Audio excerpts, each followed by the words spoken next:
Informasi berikutnya, Saudara, Irjen Napoleon Bonaparte jalani sidang perdananya dalam kasus penghapusan Red Notice Joko Chandra. Irjen Napoleon didakwa menerima suap sebesar 6 miliar rupiah kepada teman Joko Chandra yang mengurus penghapusan Red Notice Joko Chandra, Tommy Sumardi. Irjen Napoleon menyanggupi permintaan itu dan meminta imbalan. Irjen Napoleon didakwa telah menerima suap 270 ribu dolar Amerika Serikat dan 220 ribu dolar Singapura atau sekitar 6 miliar rupiah. Dalam kasus penghapusan Red Notice, Joko Chandra dan Tommy Sumardi diduga sebagai pemberi suap. Sementara Irjen Napoleon Bonaparte dan Brigjen Prasetyo Utomo diduga sebagai penerima suap.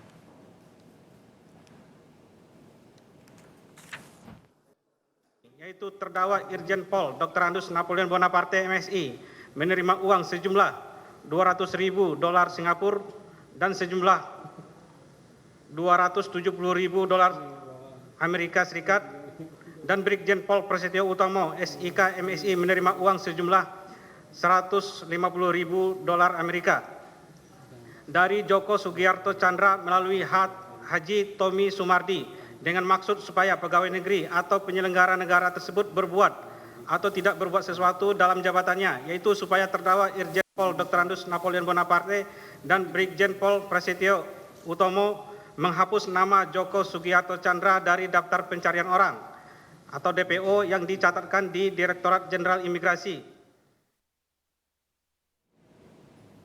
Sementara terdakwa pemberi suap kepada Irjen Napoleon, Tommy Sumardi mengajukan diri menjadi justice collaborator dalam kasus penghapusan Red Notice Joko Chandra. Kuasa hukum Tommy Sumardi menyatakan kliennya memenuhi syarat dan berhak menjadi justice collaborator karena sejauh ini cukup kooperatif dan membuka fakta dalam kasus penghapusan Red Notice.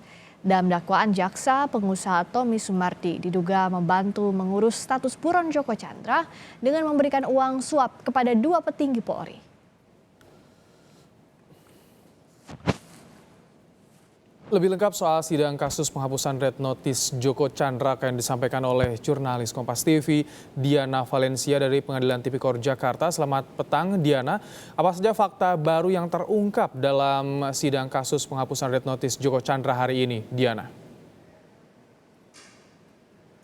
Selamat sore Ibrahim dan juga saudara, terkait fakta baru di pusaran kasus Joko Chandra, ini seputar alur suap yang diberikan oleh Joko Chandra untuk bisa menghapus status Red Notice atas namanya dan juga mengajukan fatwa MA.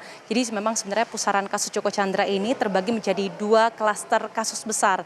Yang pertama itu seputar pengurusan fatwa Mahkamah Agung terkait penyuapan Pinangki Sirna Malasari dan juga Andi Irfan Jaya. Kemudian yang kedua adalah penghapusan nama Joko Chandra dari daftar pencarian orang yang berkaitan dengan penyuapan Napoleon Bonaparte dan juga Prasetyo Utomo. Fakta-fakta terbarunya terungkap perihal kasus penghapusan DPO yang berkaitan dengan Irjen Napoleon Bonaparte dan juga Prasetyo Utomo. Tadi alur suapnya ini begitu jelas, begitu Ibrahim dan juga saudara dijelaskan. Jadi awalnya Joko Chandra meminta Tommy Sumardi untuk bisa menjadi perantara supaya bisa menanyakan status Red Notice Joko Chandra dan bisa menghapus nama Joko Chandra dari DPO. Joko Chandra pun menyanggupi untuk bisa memberikan imbalan ataupun ongkos dalam tanda kutip sebesar 10 miliar rupiah. Kemudian Tommy Sumardi pun langsung menghadap Prasetyo Utomo. Kemudian Prasetyo Utomo dan juga Napoleon Bonaparte menyatakan secara belak-belakan bisa membantu asal ada uang ataupun ada imbalannya begitu.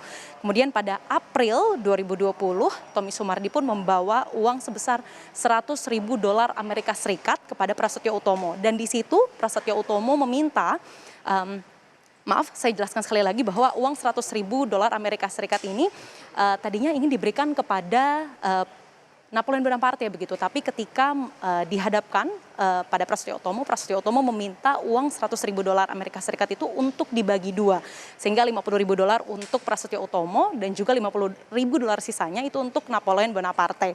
Kemudian setelah menghadap ke Napoleon Bonaparte, awalnya Napoleon Bonaparte menyanggupi di angka 3, dalam artian 3 miliar begitu. Tapi kemudian menghadap beberapa kali lagi, Napoleon Bonaparte pun meminta untuk naik begitu ongkosnya menjadi 7 miliar begitu. Kemudian Tommy Sumardi pun setelah memberikan sejumlah uang kembali lagi dalam jangka waktu yang cukup dekat, masih di April 2020, kembali membawa 200.000 Singapura dolar ke Napoleon Bonaparte dan hal itu diterima.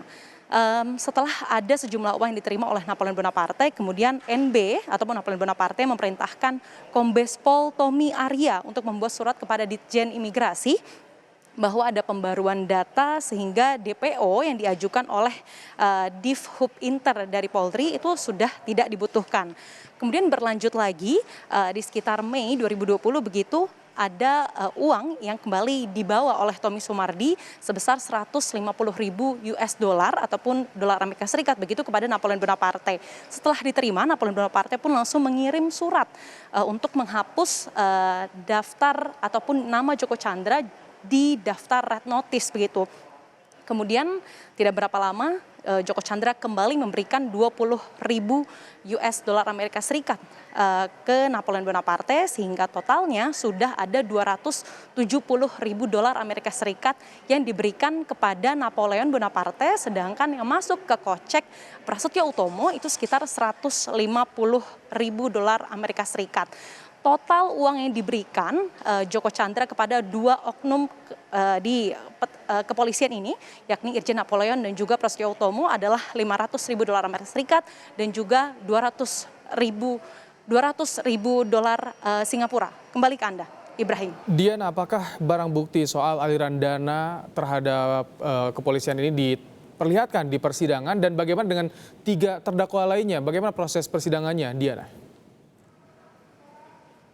Ya Ibrahim, karena hari ini adalah agendanya pembacaan dakwaan, jadi tidak ada barang bukti yang diperlihatkan.